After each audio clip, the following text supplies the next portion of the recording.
एक तो ये कि ये लॉजिकल होता है, तार्किक होता है। यहाँ पे इंट्यूशन से भी ज्यादा, जो अगर हम कहें कुछ हद तक तो इंट्यूशन को भी हम महत्व देते हैं, अदरवाइज तर्क की वैल्यू है। यानी सिर्फ ऐसा नहीं है कि ये सिर्फ कल्पना से चल जाएगा, या आप लिटरेचर पढ़ते हैं या पोएम्स पढ़ते हैं तो आप एंजॉय करते हैं उस चीज को, एंजॉय आप इसको भी करेंगे, बट इस सब्जेक्ट का जो नेचर है, यानी मैथमेटिक्स का जो नेचर है, वो तार्किक है, यानी तर्कपूर्ण है, लॉजिकल है। आपको पता है मैथ्स में 2 + 2 4 होते हैं, जबकि जब हम पेडागोजी भी पढ़ रहे होते हैं वहां पे 2 + 2 हमेशा 4 नहीं होते, वहां बहुत सारे पर्सपेक्टिव्स होते हैं, जबकि यहाँ एक डेफिनेट आंसर आपको मिल जाता है। तो हम कहेंगे कि लॉजिकल है, लॉजिक की जरूरत पड़ती है, तर्क की जरूरत पड़ती है। मैथमेटिक्स के नेचर में ये बात निहित है, ठीक है। एब्स्ट्रैक्ट इन नेचर है, यानी अमूर्तता पाई जाती है। भाई नंबर्स क्या है, अपने आप में अमूर्त ही हैं, फिर आप थियरम्स को प्रूव कर रहे हैं, समझ रहे हैं चीजों को, तो यानी अमूर्तता भी है। जो प्रकृति है मैथ्स की वो अमूर्त भी है।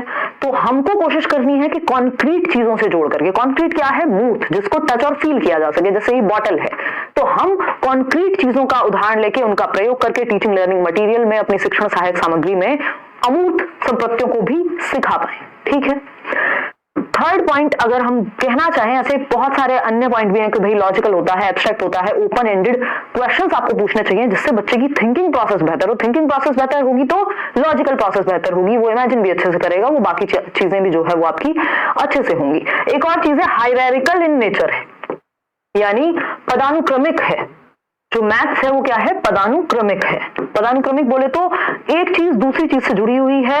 आप हायर लेवल पे तब जाते हैं जब आपको पहले चीजें पता होती हैं, है ना। भाई आप एडिशन नहीं सीखेंगे तो फिर आगे की चीजें कैसे होंगी, आप सब्ट्रैक्शन नहीं सीखेंगे, आप मल्टीप्लिकेशन नहीं सीखेंगे, फिर आप डिवीजन नहीं सीख पाएंगे अगर मल्टीप्लिकेशन नहीं आता है। तो इस तरह की चीजें जो हैं जुड़ी हुई हैं आपस में, हायरार्की में है, यानी सिंपल टू कॉम्प्लेक्स तो जाएगा ही। हायरार्की क्या होती है, हमेशा लोअर लेवल से अपर की तरफ जाती है। आपने मैथ्स की हायरार्की पढ़ी है, ठीक, तो लोअर लेवल से अपर पे जाएगी। अगर आप बीच में स्किप करेंगे चीजें तो समस्या होगी समझने में। देखते हैं आप मैथ्स में, भाई आप अगर 2 दिन स्कूल नहीं गए तो मैथ्स का जो छूट गया उसको समझने में बड़ी दिक्कत होती है। हालांकि आजकल यूट्यूब का सहारा लिया जा सकता है, बट हम अपने जमाने की बात करें जब यूट्यूब नहीं होता था उस तरह से, तो क्या होता था कि अगर इंग्लिश का कुछ छूट गया, चलो पढ़ लिया, इसका मतलब ये नहीं बाकी सब्जेक्ट्स खराब हैं या पढ़ के समझ जाएंगे या कुछ करेंगे। मैथ्स में अगर आपका एक कॉन्सेप्ट मिस हुआ तो दिक्कत होगी कि आप नेक्स्ट कॉन्सेप्ट को बिल्डअप कर पाए अच्छे से। सबसे ज्यादा ये समस्या मैथ्स की ही होती है, क्योंकि यहाँ फिर इसलिए प्रैक्टिस की भी बात होती है बहुत ज्यादा।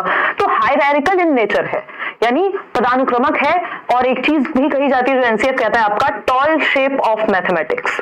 इसमें हम अभी आएंगे। टॉल शेप भी कुछ हद तक इसी बात को जस्टिफाई करता है कि जो स्पाइरल है, यानी चीजें आपस में गुथी हुई हैं, वर्तुलाकार हैं, और अगर एक कॉन्सेप्ट, अगर आपको एडिशन ही नहीं आता, मान लीजिए आपको सब्ट्रैक्शन ही नहीं आता, आपको मल्टीप्लिकेशन नहीं आता, अगर आपको कोई इक्वेशन दे दी जाए सॉल्व करने के लिए, आप कैसे करेंगे उसको सॉल्व। तो नए टॉपिक के लिए पुराना टॉपिक आना जरूरी है।